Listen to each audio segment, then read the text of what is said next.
សូមជូនរឿងប្រតិទិនខ្មែរភាគទី1រឿងមនុស្សពីរនាក់នៅផ្ទះជិតគ្នាកាលពីព្រេងនាយមានមនុស្សពីរនាក់នៅផ្ទះជិតគ្នាថ្ងៃមួយចៅទាំងពីរនាក់នោះបបួលគ្នាទៅដាក់អន្ទាក់សត្វបបួលគ្នាហើយដល់ថ្ងៃរសៀលគង់ភ្នំក៏នាំគ្នាដើរចេញទៅលុះដល់ព្រៃជាកន្លែងដាក់អន្ទាក់អ្នកមួយថាខ្ញុំនឹងដាក់នៅគល់ឈើនេះត្បិតឈើនេះមានផ្លែយប់សត្វចំណាំតែមកស៊ីផ្លែឈើនេះអ្នកមួយទៀតឆ្លើយថាខ្ញុំក៏ចង់ដាក់កន្លែងនឹងដែរប៉ុន្តែឥឡូវបើអ្នកដាក់នៅគល់ឈើមានតែខ្ញុំដាក់នៅចុងឈើរួចយើងចាំមើលព្រឹកឡើងរបស់អ្នកណាជាប់សម្ដឹងនិយាយគ្នាហើយម្នាក់ដាក់នៅគល់ឈើម្នាក់ដាក់នៅចុងឈើស្រេចហើយវិលមកផ្ទះវិញលាគ្នាទៅផ្ទះរៀងខ្លួនឯអ្នកដាក់អន្ទាក់នៅចុងឈើនោះលុះវិលមកដល់ផ្ទះហើយយប់នោះគិតគ្នាពីអ្នកប្តីប្រពន្ធថាតាំងពីដូនតាមកមិនដែលឮថាអ្នកណាដាក់អន្ទាក់លើចុងឈើឲ្យជាប់សัตว์ជើង4ដែរដើរនៅលើដីនេះទេឥឡូវនេះអញដាក់នៅលើចុងឈើតើធ្វើម្ដេចនឹងបានសัตว์ដូច្នេះអញត្រូវរលឹកពីពេលមន់រងាវទៅមើលបើឃើញសัตว์ចាប់អន្ទាក់គេនៅដីអញដោះយកទៅចងនឹងដាក់អន្ទាក់នៅលើឯចុងឈើដល់ព្រឹកឡើងអញទៅមើលជាមួយអ្នកនោះហើយអញដោះយកសัตว์ទៅជូនលោកសុភាសេកបើវាមិនសុខចិត្តដូចម្ដេចមុខជាកើតក្តីគង់តែដល់សុភាសេកនឹងខានសុភាសេកនឹងកាត់ក្តីឲ្យវាចាញ់ជាប្រកបព្រៃប្រពន្ធគិតគ្នាហើយក៏ដេកទៅដល់មន់រងាវរលឹកពីដេកលុបមុខស៊ីស្លាហើយចេញពីផ្ទះដើរទៅដល់អន្ទាក់បានឃើញអន្ទាក់នៅដីជាប់ក្តាន់មួយក៏ដោះយកឡើងទៅចងនឹងអន្ទាក់របស់ខ្លួនរួចដំឡើងអន្ទាក់នៅដីដូចដើមក៏ប្រញាប់វិលមកផ្ទះវិញលុះព្រឹកប្រហៀមស្រាងអ្នកមួយដែលដាក់អន្ទាក់នៅដីបុកស្រែកហៅឲ្យទៅមើលអន្ទាក់អ្នកមួយឆ្លើយថាកុំរងរះលលាំងធ្វើអន្ទាក់ខ្ញុំមិនសង្ឃឹមទេត្បិតនៅលើចុងឈើក្រែងតែអន្ទាក់អ្នកនៅដីនោះខ្ញុំមិនហ៊ានថាបើបានចែកគ្នាស៊ីផងពាក្យនេះជាពាក្យចំអកឲ្យអ្នកមួយត្បិតដឹងការមុនអ្នកទាំងពីរនិយាយគ្នាហើយចាប់ពីផ្ទះដើរចេញទៅលុះដើរទៅដល់មិនឃើញអន្ទាក់នៅដីជាប់សัตว์ឃើញតែអន្ទាក់នៅលើចុងឈើជាប់វិញចៅដែលជាម្ចាស់អន្ទាក់នៅលើចុងឈើថាណមើលចោះមិនជឿខ្ញុំថាកុំដាក់នៅគល់ឲ្យដាក់នៅចុងឥឡូវមើលរបស់អ្នកណាជាប់ហើយឡើងទៅដោះយកសัตว์ចោះមកនាំគ្នាវិលមកផ្ទះវិញក៏លាគ្នាហៀទៅផ្ទះរៀងខ្លួនទៅឯចៅដែលបានក្តាន់ក៏ប្រញាប់យកទៅជូនសុភាសេកហើយជំរាបថាខ្ញុំហើយនឹងចៅមួយនោះទៅដាក់អន្ទាក់ផងគ្នាខ្ញុំដាក់នៅលើចុងឈើអ្នកមួយនោះដាក់នៅលើគល់ឈើខ្ញុំនេះជាមនុស្សវាចក្តីចេះគង់តែមកដល់លោកដូច្នេះតាមតែលោកមេត្តារកសេចក្តីយ៉ាងណាឲ្យតែក្តីខ្ញុំឈ្នះវាចោះខ្ញុំនឹងដឹងគុណលោកនៅថ្ងៃមុខសុភាសេកបានសាច់ក្តាន់ហើយឆ្លើយថាឯងទៅរកស្លាមលូមកឲ្យឆាប់ឲ្យតន់ព្រឹកនេះ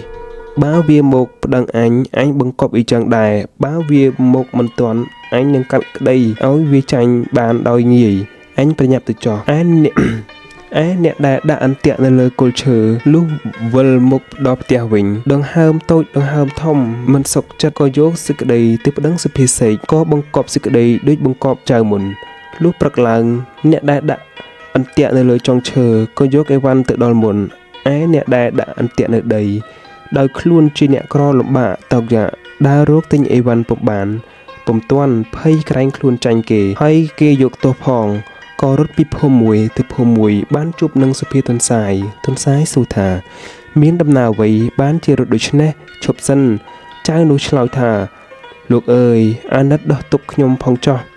ត្បិតខ្ញុំហើយនឹងអ្នកមួយទៅដាក់អន្ទាក់ផងគ្នាខ្ញុំដាក់នៅគល់ឈើគេដាក់នៅចុងឈើព្រឹកឡើងទៅមើលពុំឃើញអន្ទាក់នៅដីជាប់សัตว์ឃើញតែអន្ទាក់នៅលើចុងឈើជាប់ក្តានមួយខ្ញុំមិនសុខចិត្តបានយកសេចក្តីទៅប្តឹងសុភាសេកគេថាអ្នកណាយកអីវ៉ាន់ទៅដល់មុនអ្នកនោះឈ្នះហេតុនេះបានជាខ្ញុំភ័យឥឡូវគេទៅដល់មុនខ្ញុំហើយដូច្នេះតាមតែលោកអាណិតខ្ញុំចុះអាណិតខ្ញុំផងចុះសុភាទន្សាយឆ្លើយថាណាហើយកុំភ័យចាំថ្ងៃរសៀលខ្ញុំនឹងនាំទៅចៅនោះក៏លុះដល់ថ្ងៃរសៀលសុភាទន្សាយទៅដល់ផ្ទះសុភាសេកស្រីសួរមកថាដូចម្ដេចក៏យូរម្ល៉េះក្តីចាញ់គេហើយសុភាទន្សាយឆ្លើយថា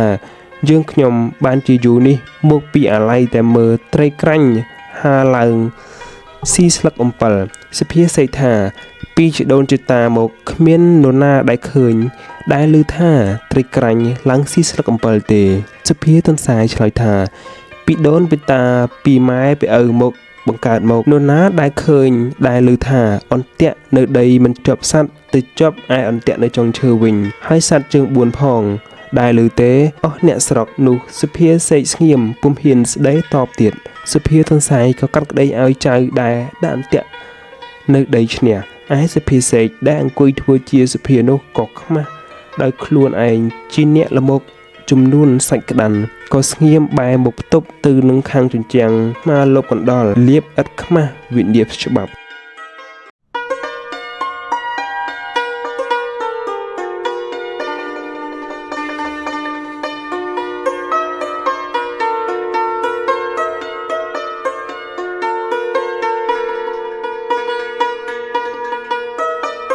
រឿងចចកការពីព្រេងនាយមានចចកត្រោះធំមួយ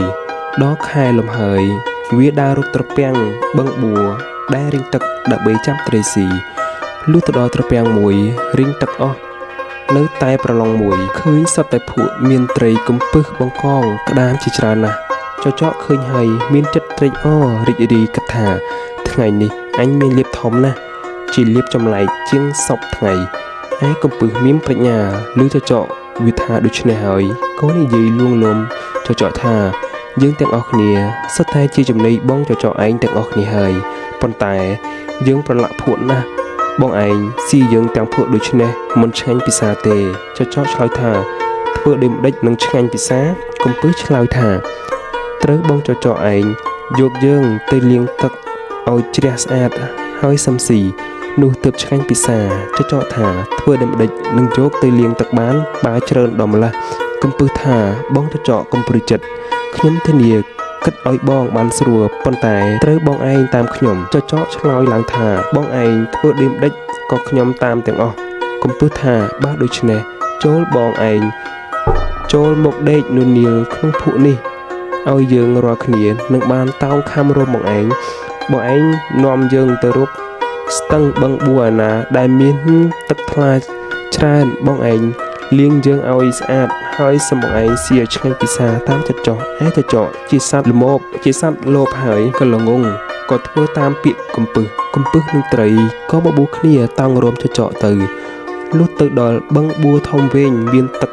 ថ្លាល្អចចកដើរចុះទៅក្នុងទឹកអស់ត្រីកំពឹសលោតទៅក្នុងទឹកហើយប្រាប់ថាបងចចកឯងទៅជញ្ជូនមកឲ្យអស់សិនមកស៊ីឲ្យឆ្អែតតែម្ដងយើងនៅតែចាំបងនៅទីនេះចចកក៏ទៅជញ្ជូនត្រីនិងកំពឹសមកលុះត្រាតែអស់ពីត្រពាំងនោះពួកត្រីកំពឹសក្តាមខ្យងដឹងថាចចកជញ្ជូនអស់ហើយក៏នាំគ្នាមុជទឹកទៅបាតអស់ទៅឯចចកដឹងថាកំពឹសបញ្ឆោតដូច្នេះហើយខឹងណាស់ដើរទៅបបួលអស់សត្វធំតូចដំរីឬមាសខ្លាគ្រប់ភាសាសត្វទាំងអស់ពស់ថ្លាន់ពស់ធំពស់តូចទាំងសត្វហើគ្មានសេះសល់ដល់តិចបបួលគ្នាមកបាចទឹកបឹងនោះឲ្យរីងនិងបានចាប់ត្រីក្នុងបឹងនោះស៊ីឲ្យអស់បានឲ្យពស់ថ្លាន់ធ្វើជាទំនប់អស់សត្វឯទៀតក៏បបួលគ្នាបាចសត្វក្នុងបឹងដឹងថាចចបបួលគ្នាបាចទឹកឲ្យរីងទាំងបឹងភ័យណាស់ក៏គិតគ្នាថាយើងធ្វើដូចម្ដេចនឹងបានទៅឲ្យសត្វទាំងនោះលែងបាចទឹកកាលនោះត្រីក្រាញ់ឆ្លើយថាខ្ញុំឮគេនិយាយថាបងសុភាទន្សាយជាអ្នកមានប្រាជ្ញាចេះដោះទុកមនុស្សសត្វផងជាច្រើនណាស់ហើយបាទដូច្នេះខ្ញុំនឹងទៅពឹងបងសុភាទន្សាយឲ្យមកជួយដោះទុកអស់យើងពូតត្រីគិតគ្នាហើយក៏ប្រើត្រីក្រាញ់ទៅអញ្ជើញសុភាទន្សាយត្រីក្រាញ់ប្រឹងននាទៅលុះដល់ត្រូវថ្ងៃក៏ក្រៀមស្រកាអស់ដល់យប់សុភាទន្សាយចេញមករកស៊ីបានឃើញត្រីក្រាញ់ននាដូច្នេះក៏សួរថាបងត្រីក្រាញ់ទៅណា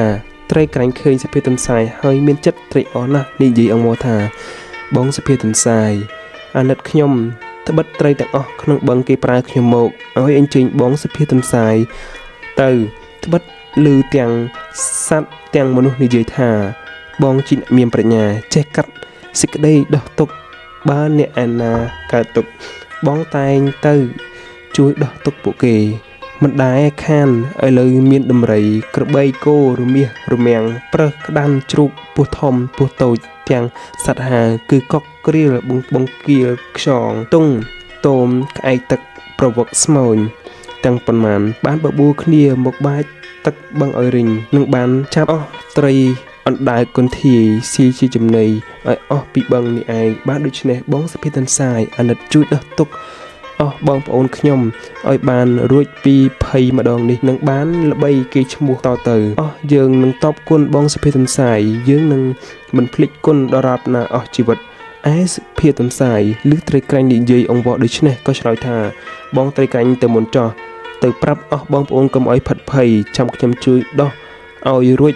កុំមានចិត្តបារម្ភឡើយត្រីក្រាញ់ក៏ត្រឡប់ទៅវិញឯទន្សាយលុះព្រឹកប្រហៀមឡើងទៅមាត់បឹងឃើញអស់សត្វកំពុងបាចទឹកក៏យកស្លឹកឈើដែលមានដង្កូវស៊ីធ្លុះមកធ្វើជាសម្បត្តិហើយស្រែកហៅអស់សត្វទាំងអស់នោះថាណែបងប្អូនទាំងអស់ចាំស្ដាប់ខ្ញុំត្បិតព្រះឥន្ទលោកឲ្យខ្ញុំនាំសម្បត្តិមកប្រាប់គ្រប់គ្នាថាព្រះឥន្ទលោកមកកាត់ជើងត្រំប្រមុំជើងអកកាត់ក្បាលឆ្កែចចកដកភ្លុកដំរីសអស់សត្វឮថាសម្បត្តិព្រះឥន្ទដូច្នេះភ័យណាស់ផ្អើលបោជន់គ្នាពីលើដំរីក្របីរមាសរមាំងស្ទុះបោទៅជន់លើពោះថ្លាន់ជាទំនប់ដាច់ខ្លួនជាពីជា3កំណាត់ធ្លីទំនប់ទឹកលិចស្លាប់អស់សត្វទាំងនោះក៏ទៅជាចំណីត្រីវិញតាំងពីថ្ងៃនោះមកអស់សត្វទាំងពួងក្រោតខ្លាចប្រាជ្ញាសុភាទន្សាយទុកសុភាទន្សាយជាគ្រូបាអាចារ្យទាំងអស់អណ្ដាតជាអាចកន្លងស្លាប់ផងរស់ផងពីព្រោះអណ្ដាត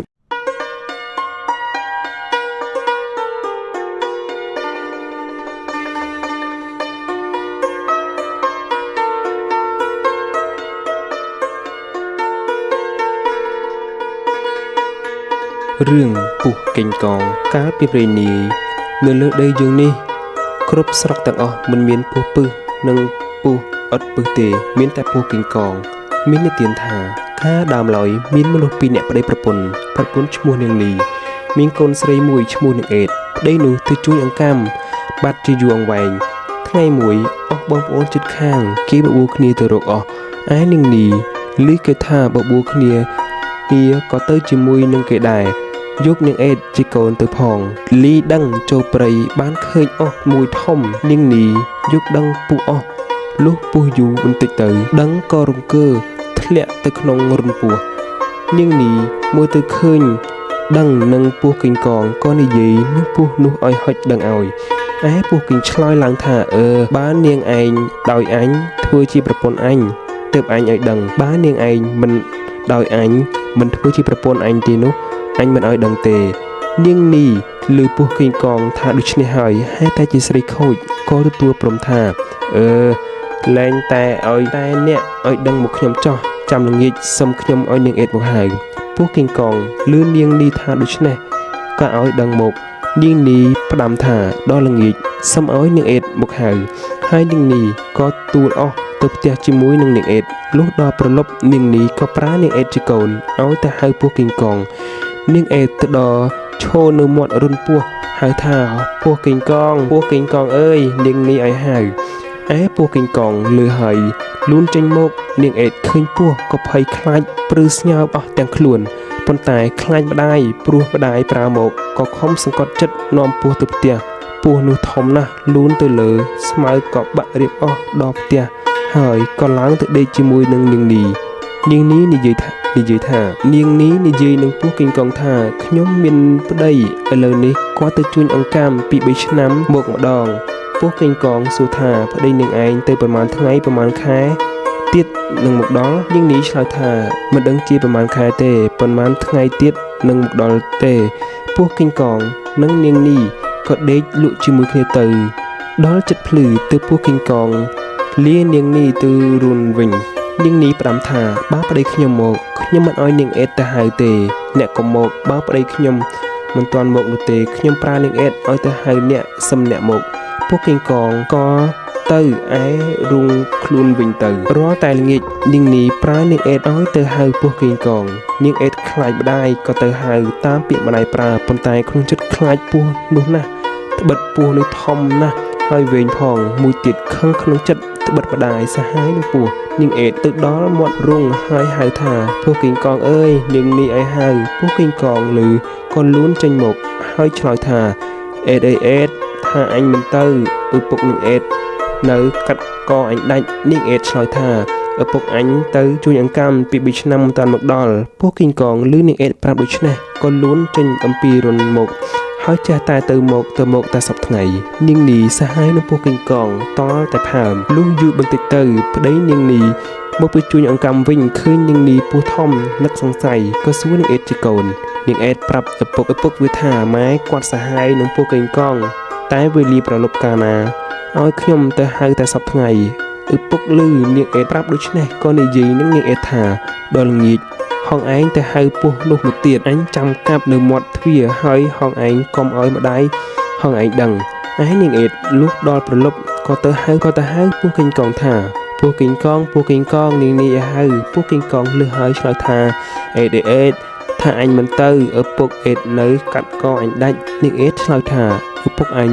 ទៅជួយអង្កាំពី2ឆ្នាំមិនទាន់មកដល់ពស់គីងកងឮនាងអេតប្រាប់ដូច្នេះស្មានថាឪពុកនាងមិនទាន់មកជួយអង្កាំមែនក៏ទៅដោយសពថ្ងៃឯឪពុកនាងអេតកាន់ដាវពួននៅមាត់ទ្វារចាំកាប់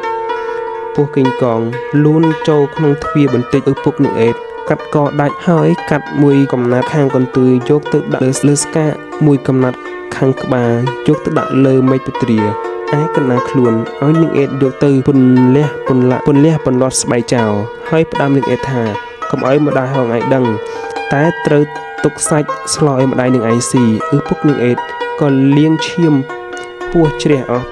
មិនឲ្យមានសល់ឯនាងនេះពុំបានដឹងជាប្តីកាប់ពោះសហាយស្លាប់ទេព្រោះពេលនោះ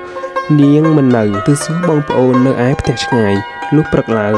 នាងអេតយកសាច់ពោះមកស្លោទុកឲ្យនាងនេះជាម្ដាយស៊ីនាងនេះឃើញសម្លខ្លាញ់រលើបទាំងចានទាំងឆ្នាំងក៏សួរនាងអេតថាមានសាច់អ្វីស្លោមេអេតនាងអេតប្រាប់ថាសាច់ជ្រូកនាងនេះគិតស្មានថាសាច់ជ្រូកមែនក៏ឲ្យមេអេតដួសសម្លមកស៊ីបាយកាលនាងអេតដួសសម្លមកឲ្យនាងនេះជាម្ដាយស៊ីនោះមានក្អែកមួយវាឃើញក្បាលពោះដាក់លើមេពត្រាវាចង់ស៊ីសាច់ពោះវាបោលថាកឡូក្លែងខ្លំលេសាច់ប្តីឯងនាងនេះពុំកំពុងស៊ីបាយលើក្អែកបោដូច្នេះក៏មើលទៅលើមេពត្រាឃើញក្បាលពស់គីងកងលើមេឃហើយនាងនេះនឹកអន្ស្រក់ទឹកភ្នែកតែនាងពុំហ៊ានយំព្រោះខ្លាចប្តីដែលអង្គុយស៊ីបាយជាមួយគ្នាប្តីឃើញនាងនេះស្រក់ទឹកភ្នែកក៏សួរថាហេតុដូចម្ដេចបានជាស្រក់ទឹកភ្នែកនាងនេះឆ្លើយថាស៊ីបាយក្តៅសម្លក្តៅរលឹកកូនចៅ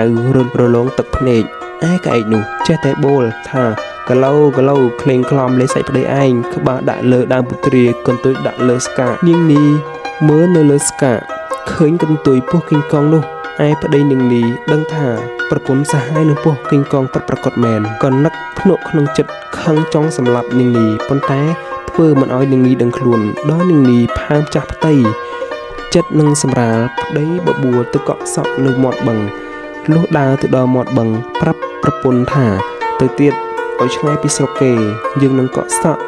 លេងឲ្យសបាយតែ2នាក់ម្ដងនាងនេះមិនដឹងខ្លួនឯងថាប្តីចង់សម្លាប់ស្មានថាប្តីនាំទៅកក់សក់មែនក៏ដើរចូលទៅក្នុងព្រៃឆ្ងាយទៅលុះឃើញកំពង់មួយរៀបស្អាតវាល្អប្តីប្រាប់ប្រពន្ធថាកំពង់នេះរៀបសបាយយើងឈប់កក់សក់នៅទីនោះចោះឯនាងនេះមិនដឹងខ្លួនជាប្តីគិតសម្លាប់ក៏អង្គុយកក់សក់នៅមាត់ច្រាំងប្តីនោះក៏ហូតដាវកាប់នាងនេះពីក្រោយខ្នងមិនឲ្យដឹងខ្លួនដាច់ពាក់កណ្ដាលខ្លួនស្លាប់ទៅពេលនោះឃើញសត្វតែកូនពស់លូនចេញពីពោះនាងនេះមកប្តីនាងនេះក៏កាប់កូនពស់នឹងដាវខ្លះកាប់មិនទាន់ក៏លូនចូលព្រៃទៅក្នុងក្រហែកដីខ្លះមុជចូលក្នុងទឹកខ្លះចូលទៅក្នុងព្រៃព្រោះហេតុនេះបានជាមានពស់ច្រើនបែបច្រើនយ៉ាងមកដល់ឥឡូវនេះឃ្លាតឆ្ងាយណាយចិត្ត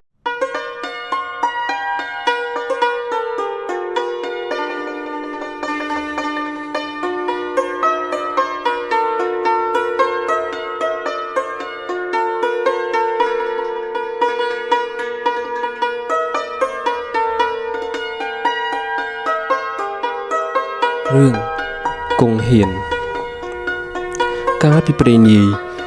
មានមនុស្សម្នាក់ឈ្មោះគង់មានប្រពន្ធពីរមួយឈ្មោះនាងអាំមួយឈ្មោះនាងគុំថ្ងៃមួយអ្នកគង់នាំប្រពន្ធទាំងពីរនាក់ទៅសួរបងប្អូននៅស្រុកឆ្ងាយតាមផ្លូវ នៅស្រុកនោះមានខ្លាសាហាវអ្នកគង់បណ្ដាប្រពន្ធទាំងពីរនាក់ទៅដល់ព្រៃធំមួយចិត្តស្រុកគេព្រៃនោះមានព្រៃនោះតែងមានខ្លាដេញខាំមនុស្សក្របីគោស៊ីតែរឿយលុះអ្នកគង់ទៅដល់កន្លែងនោះខ្លាក៏ស្ទុះដេញ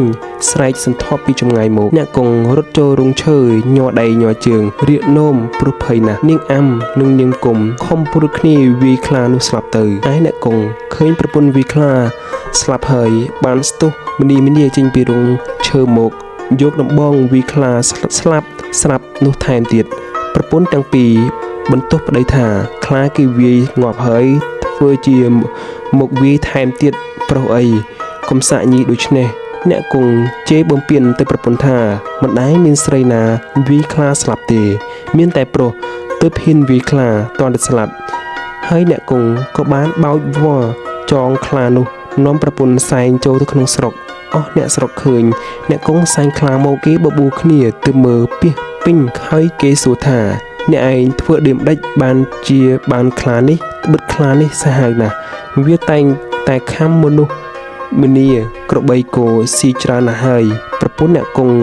ក៏និយាយប្រាប់អ្នកស្រុកថាអ្នកគង់គាត់ឃើញខ្លាបោលមកគាត់រត់ចូលក្នុងរោងឈើខ្ញុំពីរនាក់ជាស្រីព្រួតគ្នាវាយខ្លាតតែស្លាប់អ្នកគង់ឮប្រពន្ធនិយាយប្រាប់គេដូច្នេះក៏បញ្ចោរំលោភទៅលើប្រពន្ធថាមិនដែរមានស្រីណាខ្លាំងពូកែហ៊ានវាយខ្លាស្លាប់ទេមានតែប្រុសទៅខ្លាំងពូកែហ៊ានវាយខ្លាឲ្យស្លាប់បានអ្នកគង់ក៏អួតប្រាប់អ្នកស្រុកថាការដែលខ្លាវាស្ទុះមកនឹងខំដូច្នេះខ្ញុំដាក់ស្នៀតគុណដូច្នេះបានជាវាយវាបានហើយអ្នកគង់ធ្វើជាលោតគុណវាយខ្លាឲ្យអ្នកស្រុកមើលឯអ្នកស្រុកក៏កោតខ្លាចអ្នកគង់រាល់គ្នាហើយឲ្យឈ្មោះថាគង់ហ៊ានតាំងពីថ្ងៃនោះមកឮល្បីឈ្មោះគង់ហ៊ានជាអ្នកពូកែចេះគុណវាយខ្លាស្លាប់រឿងនេះជ្រាបដល់ស្ដេចក៏ឲ្យនិមឺនដល់ស្ដេចក៏ឲ្យយកទៅចិញ្ចឹមធ្វើជាសេនាសម្រាប់ច្បាំងសង្គ្រាមលុះយូរបន្តិចទៅជួនជាមានសឹកគេលើកមកច្បាំងយកនគរស្ដេចទ្រង់ប្រើគង់ហ៊ានឲ្យទៅច្បាំងគង់ហ៊ានលឺស្ដេចទ្រង់ប្រើឲ្យទៅជួយច្បាំងសឹកដូច្នេះភ័យណាស់ពុំដឹងបើគិតដូចម្ដេចនឹងមិនទៅច្បាំងមិនបានត្បិតស្ដេចទ្រង់ប្រើហើយខ្លួនបានទាំងល្បីឈ្មោះជាអ្នកខ្លាំងពូកែផងត្រឡប់មកវិញដេកសន្ធឹកហន្ថៃអត់បាយប្រពន្ធទាំងពីរនាក់ចូលទៅសួរថាម្ដេចបានជាអ្នកដេកអត់បាយដូច្នេះមានបាហេតុភេទអ្វីប្រការដូចម្ដេចគង់ហ៊ានប្រាប់ថាត្បិតស្ដេចទ្រង់ប្រើបងឲ្យទៅច្បាំងសឹកឥឡូវនេះបងខ្លាចសឹកនោះណាស់មិនដឹងបើគិតដូចម្ដេចទេប្រពន្ធឆ្លើយឡើងថាអ្នកកំព្រួយចិត្តធានាលើខ្ញុំទាំងអស់អ្នកក្រោកឡើងពិសាបាយឲ្យឆ្អែតងូតទឹកឲ្យស្រួលខ្លួនចោះគង់ហ៊ានឮប្រពន្ធលួងលោមដូច្នេះបានធូរក្នុងចិត្តក្រោកឡើងងូតទឹកស៊ីបាយរៀបគ្រឿងប្រដាប់ទៅច្បាំងលុះរៀបខ្លួនរួចហើយទៅដល់ពេលវេលាល្អក៏ចូលទៅក្រាបបង្គំលាស្ដេចចេញពីច្បាំងយកទាំងប្រពន្ធទៅផងគង់ហ៊ានជិះខាងក្បាលដំរីប្រពន្ធជិះខាងក្រោយមានរេពលហែហមមុខក្រោយជាក្បួនទ័ពត្រៀបត្រាពីសពេញលុះជិះទៅដល់ចិត្តខ្មាំងសត្រូវមើលឃើញច្បាស់ប្រកបគង់ហ៊ានភ័យណាស់លិចអាចលិចនោមញ័រដៃញ័រជើងដោយគេអង្រួនក្បាលដំរីឯដំរីគិតស្មានថាគេអង្រួនខ្លួនឲ្យបោលចូលក៏ចេះតែបោលសម្រកចូលទៅមុនរេពោទាំងអស់គ្មាននរណាតាមទាន់ឯខ្មាំងសត្រូវឃើញគង់ហ៊ានបំបោដំរីចូលដូច្នេះគិតស្មានថាមេទ័ពនេះពូកែណាក៏បាក់ទ័ពចាញ់រត់យកតែព្រះអាយុដោយខ្លួនទៅគង់ហ៊ានឃើញខ្មាំងរត់ទៅអស់ក៏ធ្វើជាអួតក្អេងក្អាងឲ្យអស់នាម៉ឺននឹងរេពលកោតខ្លាចអស់នាម៉ឺនឃើញគង់ហ៊ានលិចអាចលិចនំដាក់ក្បាលដំរីស្អុយពីសពេញដូច្នេះគេសួរលោកមេទ័ពអ្វីក៏លិចលាមកដូច្នេះគង់ហ៊ានឆ្លើយឡើងថាបើកំពុងតែច្បាំងនឹងសត្រូវហើយឈឺផ្ទៃនឹងចោះទៅដោះទុកសัตว์ឯណាបានមានតែដោះទុកនៅលើក្បាលដំរីដូច្នេះឯងបើរវល់តែដោះទុកសัตว์ខ្មាំងវាមិនកាប់ស្លាប់ឥតអំពើទៅហើយឬអស់នាម៉ឺននឹងរេពលឬគង់ហ៊ាននិយាយដូច្នេះអ្នកខ្លះមានប្រាជ្ញាគេក៏ដឹងថាគង់ហ៊ានខ្លាចអ្នកខ្លះមិនសូវមានប្រាជ្ញាក៏កោតខ្លាចគង់ហ៊ានណាស់ឯងគង់ហ៊ានបានឈ្នះទ័ពត្រឡប់ចូលមកក្នុងនគរវិញហើយចូលទៅក្រាបថ្វាយបង្គំស្ដេចទ្រង់ទៀតថាគង់ហ៊ានដូចច្បាំងឈ្នះដេញខ្មាំងរត់ខ្ចាត់ខ្ចាយអស់ទៅត្រេកទ្រង់ក៏ត្រេកអរណាស់ទ្រង់ព្រះរាជទានយស័ក្តិជានាម៉ឺនធំហើយព្រះរាជទានព្រះរាជទ្រព្យគ្រឿងបណ្ណាការជាច្រើន តាំងពីថ្ងៃនោះមកគង់ហ៊ានរត់តែអួតខ្លាំងពូកែក្អេងក្អាងឡើងទៀតលុះក្រោយមកទៀតមានក្រពើសាហាវមួយចេះតែដេញខំអស់មនុស្សម្នាអ្នកឈ្មួញជួញលក់ដូររកស៊ីខាងជើងទឹកជើងកំពង់គេខ្លាចរអាគ្រប់គ្នាមិនមានអ្នកណាហ៊ានចោះមួយទឹកលឺឬដើរងូតសោះអស់រាលំបាកចិត្តណាស់រឿងនេះក៏ជ្រាបទៅដល់ស្ដេចទ្រង់ត្រាស់ប្រើឲ្យគង់ហ៊ានទៅចាប់ក្រពើឯគង់ហ៊ានឬព្រះបន្ទូលដូច្នេះនឹកភ័យណាស់ប៉ុន្តែមិនហ៊ានទៅតឹងព្រះបន្ទូលក៏ទទួលថានឹងយកអាសាទ្រង់កុំព្រួយព្រះរាជហឫទ័យគង់ហ៊ានត្រឡប់មកដល់ផ្ទះនិយាយនឹងប្រពន្ធថាគេអើយឥឡូវនេះស្ដេចទ្រង់ប្រើយើងឲ្យទៅចាប់ក្រពើក្នុងទន្លេត្បិតក្រពើសាហាវណាស់ម្ដងនេះឃើញជាមិនរួចខ្លួនទេមុខជាក្រពើខាំស្លាប់មិនខានពីមុននៅលើគោកគ្រាន់នឹងមើលទៅឃើញឥឡូវនេះនៅក្នុងទឹកដេមដេចនឹងកិច្ចរួចប៉ុន្តែស្ដេចទ្រង់ប្រះហើយនឹងមិនទៅក៏មិនបានដូច្នេះមានតែទៅលោតទឹកឲ្យក្រពើខំស្លាប់តែម្ដងទៅគង់ហ៊ានគិតគ្នានឹងប្រពន្ធដូច្នេះហើយក៏ហៅអស់កូនក្មួយមកធ្វើជាទៅចាប់ក្រពើមនុស្សម្នាមហាជនបានឮថាគង់ហ៊ានបានទៅចាប់ក្រពើក៏បបួលគ្នាទៅមើលពីពេញលុះគង់ហ៊ានទៅដល់កំពង់ទឹកបានឃើញក្រពើហែមកប្របច្រាំងឃើញទីដែលមានដើមឈើពីរដើមដុះជិតគ្នាមានប្រកៀបគាត់ក៏ស្ទុះលោតចោះទៅក្នុងទឹកត្រង់នោះដោយគិតថាលោតទៅឲ្យក្រពើវិខំឲ្យស្លាប់ទៅទេប៉ុន្តែក្រពើឮសូរសន្ធឹកគង់ហ៊ានលោតចោះក៏ភ្ញាក់ព្រឹតប្រឹងលោតឡើងដូចគេប្រហក់ក្នុងប្រកៀបឈើជាប់ពាក់កណ្ដាលខ្លួនរុញទៅមុខក៏មិនរួចថយមកក្រោយក៏មិនរួចគង់ហ៊ានមុជ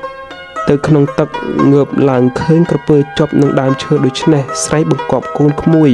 ឲ្យយកលំពែងមកចាក់កាប់ក្រពើនោះស្លាប់ទៅឯអ្នកដែលមើលតាមប៉ុន្មានគេគិតស្មានថាគង់ហ៊ានចាប់ក្រពើបោះមុខឲ្យជាប់នឹងដើមឈើក៏កោតខ្លាចគង់ហ៊ានក្រៃពេកគង់ហ៊ានបានឃើញក្រពើស្លាប់ដូច្នេះក៏រត់ទៅក្អេងក្អាងអួតខ្លាំងពូកែឡើងទៀតហើយចូលទៅក្រាបទូលស្ដេចតាមខ្លួនបានចាប់ក្រពើចោលឡើងមកលើគោកស្ដេចក៏ទ្រង់សពព្រះរាជហឫទ័យប្រោះព្រះរាជទានយុស័កឲ្យគង់ហ៊ានឡើងជាធំលើសមុនទៀតហើយទ្រង់ព្រះរាជទានអំណាចទាំងអស់ជាច្រើនសំណាបយងដីស្រីយងប្រុស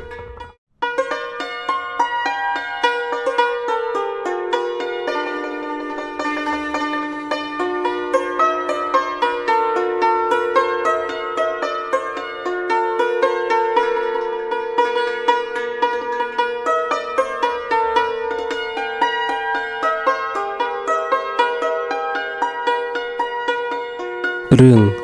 សុភាសិតតម្លៃ30តម្លឹងកាលពីព្រេងនាយមានជនពីអ្នកប្តីប្រពន្ធបរិសុទ្ធជាប្តីបានឃើញគេរៀនរបៀនពូកែចង់រៀនណាស់យកប្រាក់30តម្លឹងលាប្រពន្ធដើរទៅរករៀនដើរពីស្រុកមួយដល់ខេត្ត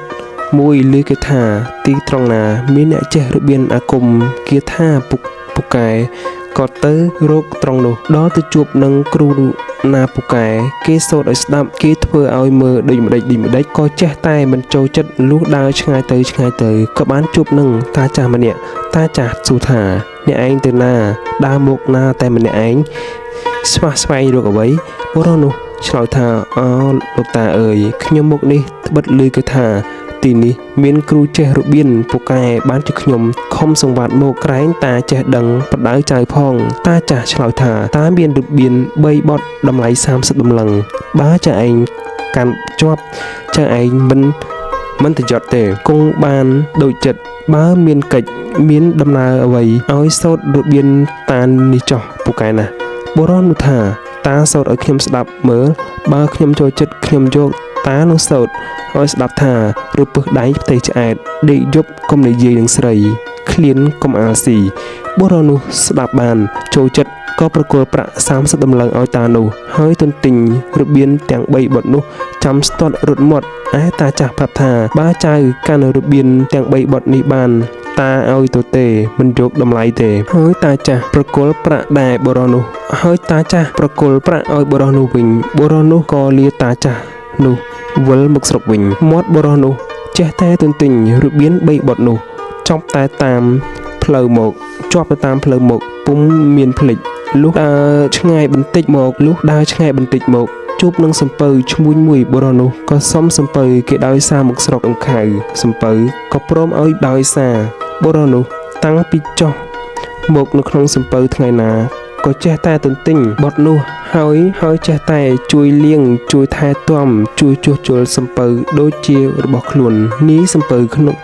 ងចិត្តថាអ្នកនេះតាំងពីចុះ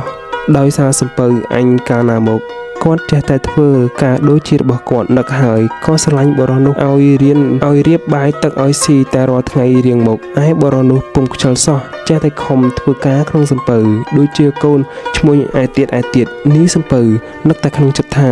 បើកាលណាបានដល់ស្រុកអញនឹងចែករបស់ទ្រព្យសម្បត្តិឲ្យចៅនេះរកស៊ីទៅលុះបើកសំពៅមកដល់កណ្ដាលស្រុកមួយបានឃើញវិហារមួយគេរៀបអណ្ដាប់ពោលពាសសុទ្ធតែចំណីស្រាបាយទុកឲ្យយៈវាស៊ីឯអ្នកសំពៅការដល់វិហារនោះក៏ចតសំពៅឡើងទៅលេងឃើញចំណីទាំងនោះពុំមានមនុស្សក៏នាំគ្នាស៊ីផឹកស្រាស្រវឹងដេកនៅក្នុងវិហារនោះទាំងអស់គ្នាខានតែបរោះមុតម្នាក់នោះមាត់គាត់ចេះតែទន្ទិញថារពឹសដៃផ្ទៃឆ្អែតដេកយប់កុំនិយាយនឹងស្រីឃ្លានកុំអាស៊ីដោយគិតថាចំណីអស់នេះមានហេតុអ្វីមួយហើយបានគេរៀបទុកឲ្យនៅទីនេះឥឡូវអ្នកទាំងអស់នេះស៊ីគង់តែមានភ័យមិនខានគិតដូច្នេះហើយពុំហ៊ានស៊ីឡើងទៅពួនលើធ្នឹមវិហារដោយស្ងៀមស្ងាត់ចាំលោកមើលលុះដល់ថ្ងៃត្រង់យៈមកដល់ហើយវាខឹងខ្លាំងណាស់នរណាហ៊ានមកស៊ីចំណីអស់នេះយៈថាហើយក៏ប្រើដំបងមុខវីមនុស្សដែលដេកនោះស្លាប់ទាំងអស់ទៅឯដំបងក៏វិលមកខាងយៈវិញហើយយៈកាច់កអស់មនុស្សទាំងនោះស៊ីអស់ទៅរួចក្រឡេកទៅមើលក្រឡេកក្រលើមបរោះឃើញយៈភ័យណាស់មាន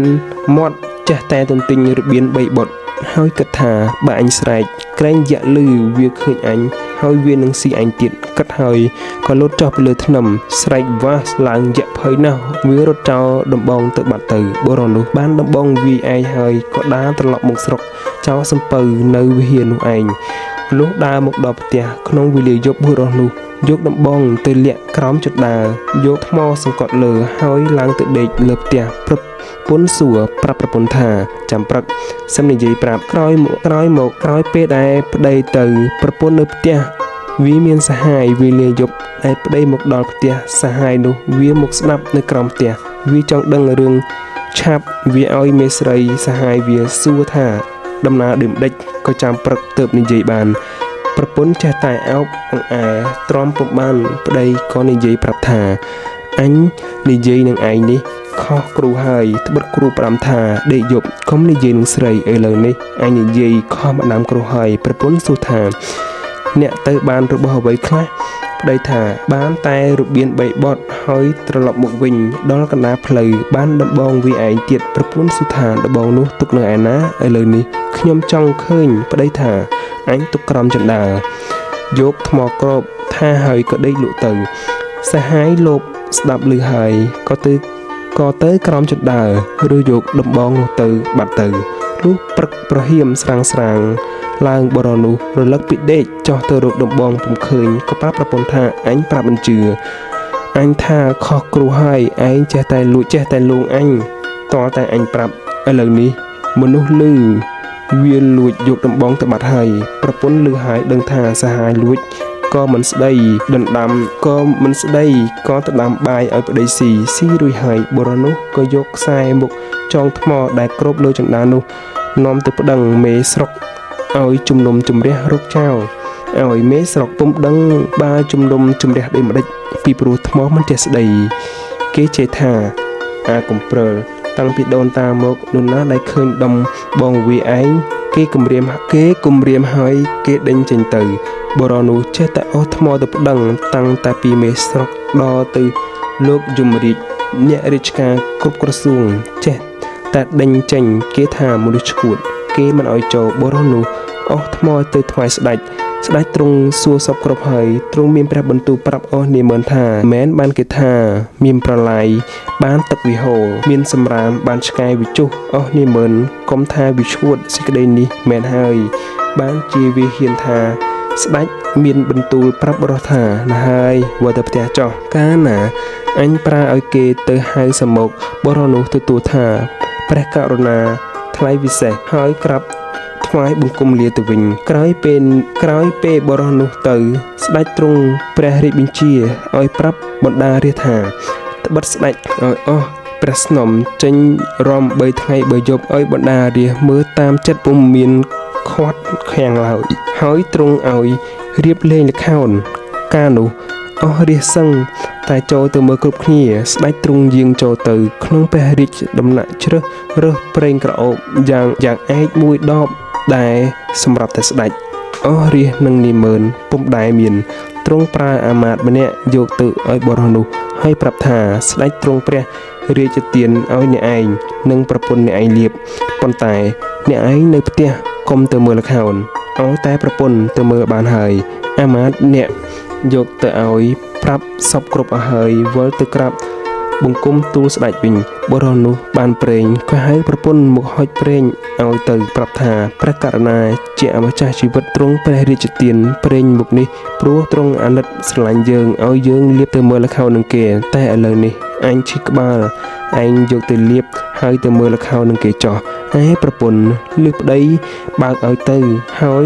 ឲ្យទាំងប្រេងទៅលៀបផងដូច្នេះអរពុនពេកដោយពុំបានដឹងកលជាគេចាប់ក៏យកប្រេងទៅឲ្យសហាយលៀបផងហើយបណ្ដាគ្នាទៅមើលល្ខោនឈរទន្ទឹមគ្នាលុះបន្តិចទៅស្ដេចទ្រង់ធំក្លិនក្រអូបប្រេងនោះទ្រង់ខ្សឹបប្រាប់នាម៉ឺនម្នាក់ចូលទៅហិតក្លិនអស់បណ្ដារាជដែលមើលល្ខោនទាំងប៉ុន្មានធំក្លិនភ្លេងប្រេងក្រអូបយ៉ាងដូចនេះប៉ុន្មានអ្នកចូលអ្នកនាំយកមកឲ្យអញជាឆាប់នេះមើលនោះក្រាបថ្វាយបង្គំស្ដេចហើយទៅហិតមនុស្សឯទៀតមិនធំក្លិនសោះធំតែប្រុសម្នាក់ស្រីម្នាក់ដែលឈរទន្ទឹមគ្នា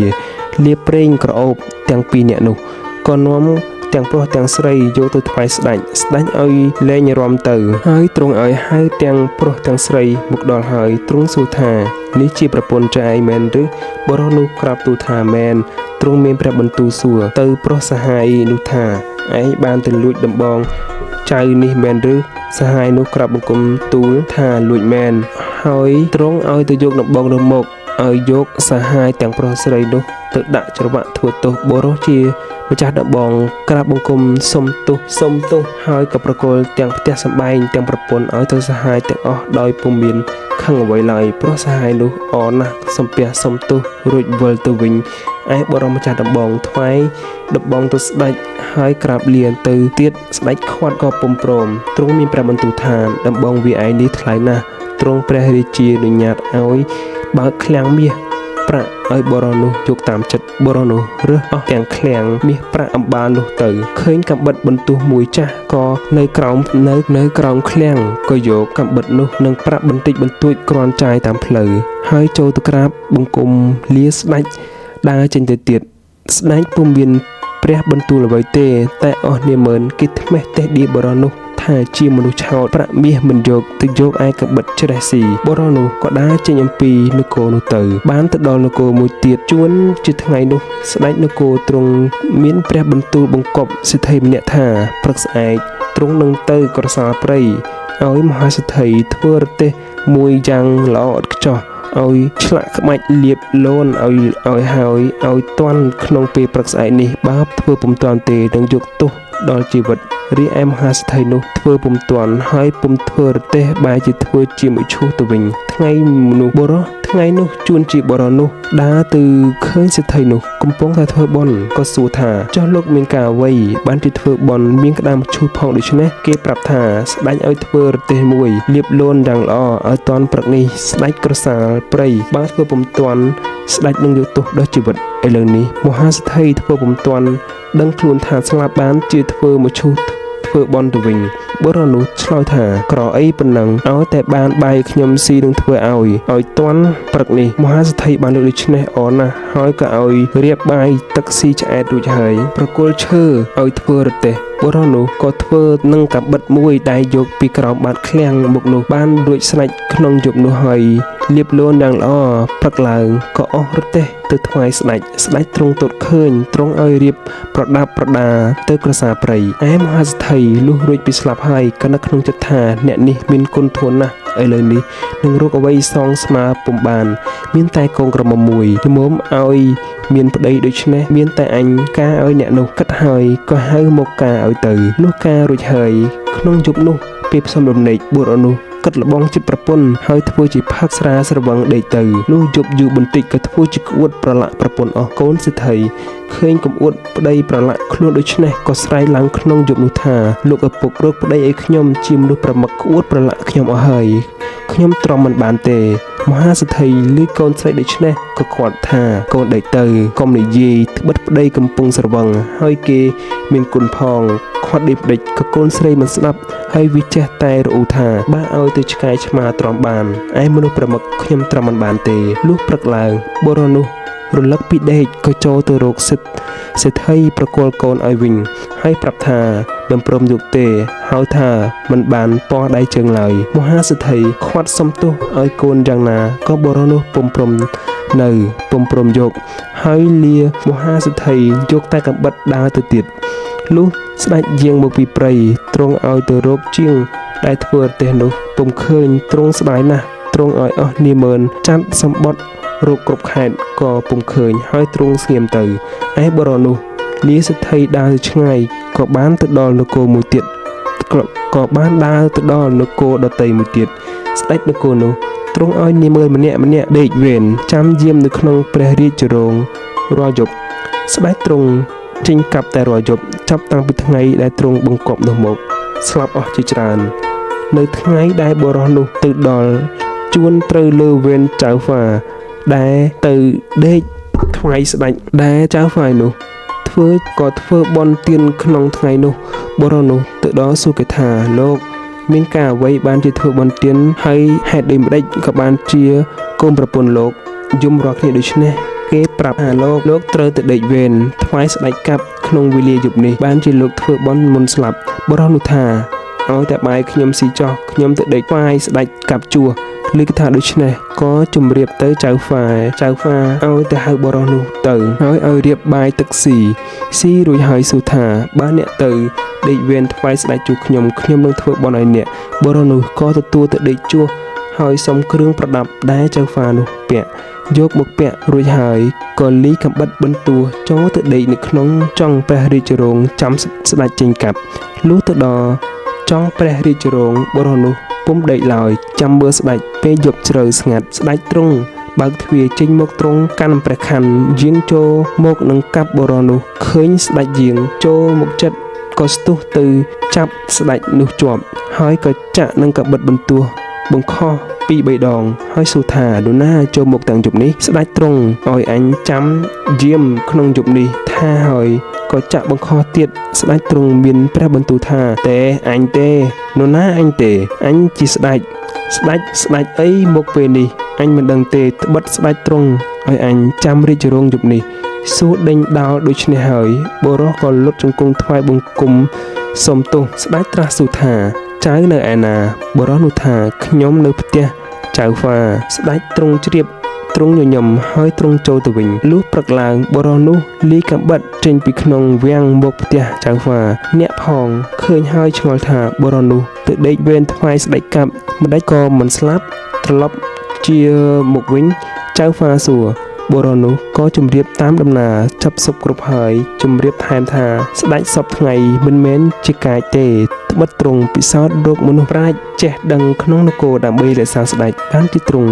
ចាត់មនុស្សឲ្យយាមតែអ្នកដែលចូលទៅយាមចេះតែដេកលក់ទើបស្ដេចទ្រង់កាប់ចោះបើសត្រូវចូលទៅលុកលុយស្ដេចហើយយើងដេកលក់នោះតើនឹងទៅជាយ៉ាងណាទៅបុរសនោះនិយាយរឿងប្រាប់សពគ្រប់ទៅភ្ញាក់ខ្លួនគ្រប់គ្នាចៅហ្វានោះមានកូនក្រមុំមួយក៏ឲ្យជាប្រពន្ធបុរសនោះដោយគិតថាបុរសនេះមានគុណធម៌ណាស់លុះព្រឹកឡើងស្ដេចទ្រង់ហៅបុរសនោះមកទ្រង់ឲ្យធ្វើជានាម៉ឺនធំរក្សាព្រះនគរបន្ទាប់ពីព្រះអង្គវេលាស្ដេចទ្រង់ព្រះជរាទៅទ្រង់ពុំមានព្រះរាជបុត្រនិងសោយរាជស្នងមានតែព្រះរាជធីតាមួយអង្គក៏ទ្រង់ព្រះរាជទានព្រះរាជធីតានិងរាជសម្បត្តិឲ្យបុរសនោះសោយរាជជាស្ដេចតទៅពាក្យពិតមិនចេះស្លាប់